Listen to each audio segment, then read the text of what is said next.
Assalomu alaykum va rahmatullohi va barakatuh. Avvalambor Alloh taologa hamd, payg'ambarimiz Mustafa sallallohu alayhi va sallamga ko'pdan ko'p salovat va salomlarimiz bo'lsin. Bizlarga Alloh taoloning rahmati, payg'ambarimizning shafoati nasib aylagan bo'lsin. Bismillahirrohmanirrohim. 3-kitob 126-hadis. Asvaddan rivoyat qilinadi. Ibn Zubayr menga, Oysha senga ko'p sir aytar edi.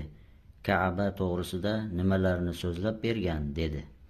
Men aytdim, Oysha menga bunday degan.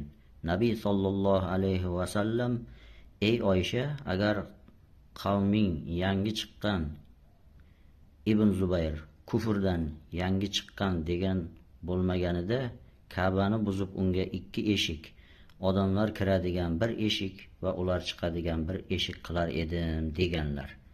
Keyinchalik Ibn Zubayr shunday qildi deyiladi.